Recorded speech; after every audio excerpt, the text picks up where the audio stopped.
No, mga coach, no. Nandito po tayo ngayon dito sa sa mga coaches natin.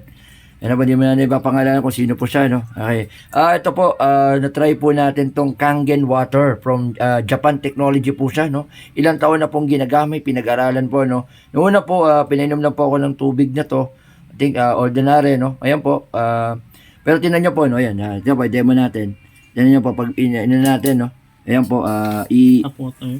ito po yung tap water, pakita lang natin, no, para makita niyo yung difference, no. Ayan yung tap water na galing mismo sa gripo. Ayan, no, kita niyo yun, no.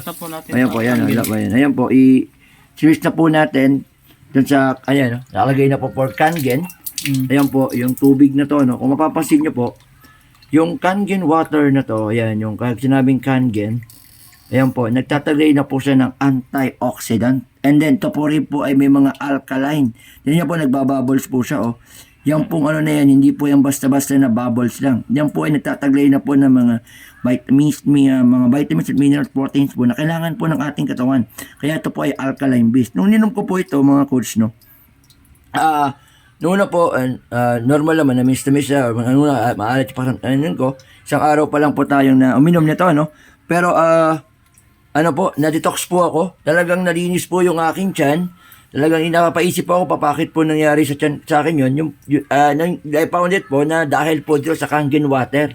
Na talagang pinipilter niya po yung tubig po natin at talagang binubuhay po niya. Because there, hindi ko po rito, meron siyang electrons or meron po siyang na kung saan po kinukuryente niya po yung tubig, kumbaga po ay ginagawa niyang Kangen water. Kaya po sa susunod natin mga video, gagawa pa po tayo ng mga video tutorials, no, na kung saan po ay papaliwanag natin kung ano po yung Kangen water. Ano ba yung nagagawa nitong machine na to sa tubig po at ano ba ang taglay nung pag ba yung tubig naging Kangen water na, ano ba yung nabibigay nito sa loob ng ating katawan. Kaya ito po yung ating Kangen machine, no, o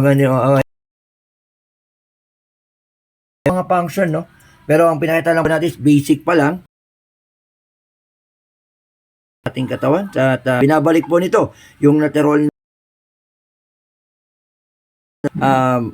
vitamins at minerals po na sa ating katawan. Hindi lang po talaga yung inom lang tayo ng tubig na malinis lang, safe siyang inumin pero wala naman pong nabibigay sa ating katawan. Kumaga po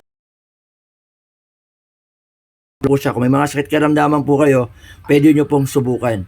Kaya po, yan po, sa mga sabi po na ordinary water lang to, masabi ko lang, i-try mo para malaman mo kung ano yung sinasabi ko. Kasi wala pong lalasing na hindi uminom. Tandaan po nyo po, marami pong salamat. God bless everyone.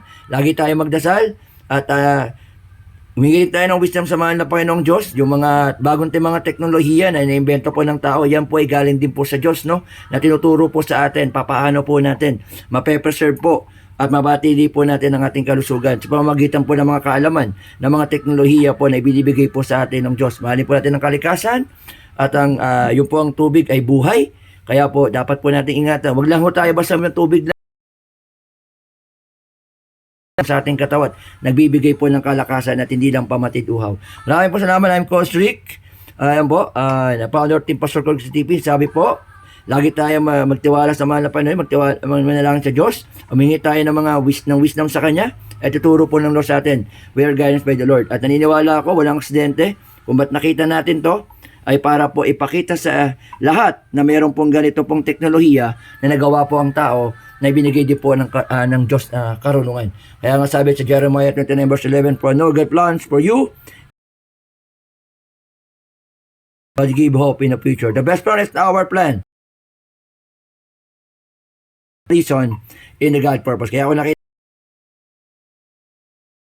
dahil lang po yun, may purpose po yun.